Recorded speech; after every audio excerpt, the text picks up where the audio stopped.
Hey there YouTube fans, and today I'm going to tell you how I installed this Escort Passport 9500iX radar detector to my Yamaha R3. Unfortunately, I won't be able to show you exactly as I'm installing the wires and connections like that on how I did this installation, because I already installed this prior to me having a YouTube channel. But I will the locations and what tools and what accessories I use to do this install.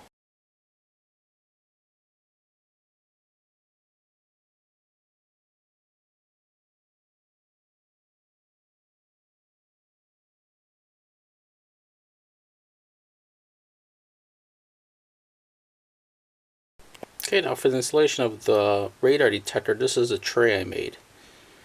The metal is just an aluminum. Where I got the metal is just from an old space heater. It didn't work anymore, so I thought the metal looked pretty cool, so I just took the metal off of it. It's just the grill from the space heater, and I just painted it black. I put a Velcro piece. It is a heavy-duty Velcro, and these bungee cords, or these bungee straps, are actually the bungee straps that came with my Alpine Stars gear. Since this has holes in it, it worked out pretty well, because on these bungee cords they have these like little metal pieces that I just poked through the hole, and then from that side it actually holds it in place. This rubber piece is just some tubing that I had laying around. I cut it. I pretty much cut a slit into it, and then just glued it onto the edge of this metal. Same thing on both sides, because on this side this goes on the opposite end of my windscreen. I didn't want it to keep scratching the windscreen from the inside, so I put the rubber piece on there to prevent that from happening. If you're looking to put some accessories on your bike, electrical accessories, something where it would power on only when you have the bike on, and then when you turn off the bike the power gets cut off, your fuse box is located here on the right side.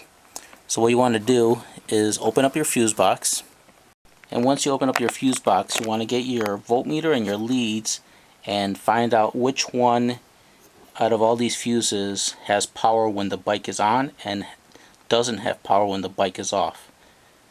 For all you R3 owners, I already did that for you. It'd be the second fuse from the top. So the second 15 amp fuse from the top is the one you want to tap into. So all you have to do is just get a power wire and then hook it up to one side of the fuse. So you strip the wire, put it inside, and then put your fuse on top of that. So that power wire will be used for anything from cell phone chargers, radar detectors, GPSs, anything that you need power only when the bike is on. Once you turn the bike off, the power gets cut off, so it doesn't drain any power from the battery. For ground, you just use the black cable and just find a spot on the chassis, maybe a bolt or somewhere on the bike, and just put the negative cable to that, and that'll be your ground connection.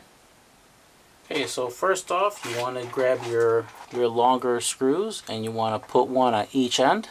Okay, once you get your screws in, you just want to make sure that you just have a little bit coming out on each end. You don't want a lot, because then you won't get the bracket in, but just a little bit on each side.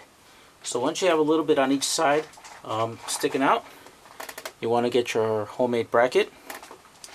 I try to do the best I can on making it curved, pretty much the same shape as my windscreen here. So you want to do is just make sure that you bend the tabs in, and then if you have the cable, just put it over that way. Make sure you get your tabs lined up. Okay, once you get your tabs lined up, you want to go ahead and put the screws, put the tooth spacer on, and then put the bolt on, and then tighten everything down. Okay, once everything's all nice and tight, there you go, you have a tray for your radar detector. Then also put some Velcro on the bottom underneath part of my radar detector. Okay, then to install your radar detector, just pull on your bungee cords as high up as you can. Now the Velcro pads that I use are heavy duty, So you may also want to do the same, because when you're flying down the highway at highway speeds, you don't want this coming flying out on the highway either. And then plug in your power cord, and you're all set. Good thing about having this brand of radar detector on your bike is it alerts you of red light cameras, speed cameras, and speed traps. You could also get a portable Bluetooth transmitter and plug it to the side of the radar detector, then pair it up with your Bluetooth set on your helmet. That way you could get the alerts in your helmet.